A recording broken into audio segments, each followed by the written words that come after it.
Hello friends, welcome to today's Daily Devotion. I'm Kerry Wood, pastor of the Goldston Methodist Church in Goldston, North Carolina. And today, Friday after Thanksgiving, this is not Black Friday in my books. This is Glorious Friday. It's not a day of sales, it's a day of celebration and reflection on what we have learned going through the book of Colossians together. Today I'm reading the last verses, Colossians chapter 4, verses 16 through 18. Hear now these words.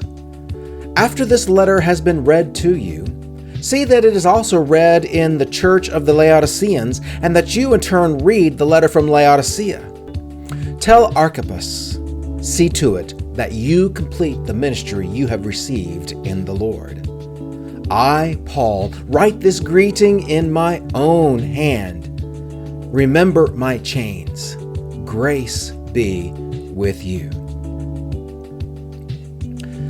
This almost seems like an anti-climactic way to close out this book, doesn't it? I mean, we have read about the cosmic reality of Christ being the author, the creator of everything that is. He is the firstborn of the dead. He is the mystery that lives in you. And yet, here we go. After you've read this, make sure you get that other letter and make sure they get your letter. It's almost like this got turned into a literary book club. Hey, have you read that latest thing from Paul? Well, there's also kind of a mystery. Have you looked in your New Testament? Is there a letter called Laodiceans? Like there is Colossians? No, there isn't. So what in the world is this? Is this a lost letter from Paul? Well, it's quite possible. My guess is that Paul wrote a whole lot more than what we have in our New Testament, because my guess is that Paul did some form of writing relationship every single day of his ministry. And even though he wrote 2/3 of what we have today as the New Testament, my guess is he wrote a whole lot more. But what we have is what God intended for us to have.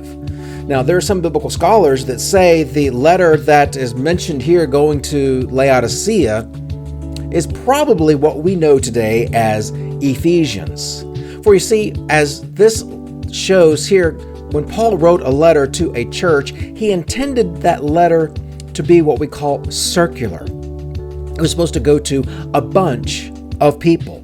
Don't just hold on to this to yourselves, but go on and share it with others.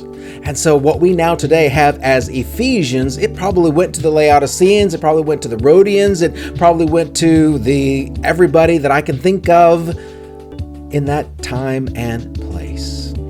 If Paul had known about Europe and America, he might have said, make sure this letter makes it to North Carolina, to Goldston, to other places all around the world.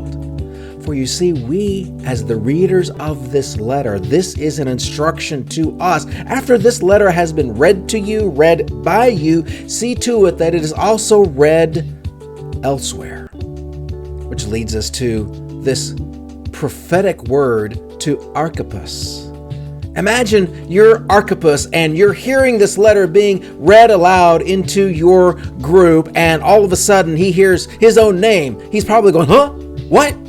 And so he's going to pay attention to what it is that's being told to him. See to it that you complete the ministry you have received in the Lord. Well, my friends, I'm going to invite you to put your name in the place of Archippus. Tell Carrie, see to it that you complete the ministry you have received in the Lord. I'm going to pick on some of the members of my church. Dale, see to it that you complete the ministry you received from the Lord. Hey, Todd. Hey, Ava Jan. Hey, everybody. See to it that you complete the ministry you have received in the Lord. You see, it's not just pastors, those of us like me who have been ordained and set apart for ministry, that have ministry. Ministry in the biblical setting is that everybody is a minister. All of us are priests for Jesus Christ. So yes, you, my friend, even if you are not a pastor, you have a calling that you have received from the Lord to be in ministry. Now, the Greek for in ministry, it literally means waiting tables. Waiting tables, like in a restaurant? Exactly. So, what tables can you wait on? Now, that might be a literal table of serving as a waiter or waitress, but it's probably all kinds of things. But God has called you. Listen and see to it that you complete that ministry. And finally, Paul says, I write this greeting in my own hand. Most of this letter was dictated and written by somebody else. Remember my chains, Paul says. His chains probably only kept his hands this far apart. There was not a lot he could do, and even writing would have been incredibly painful for him.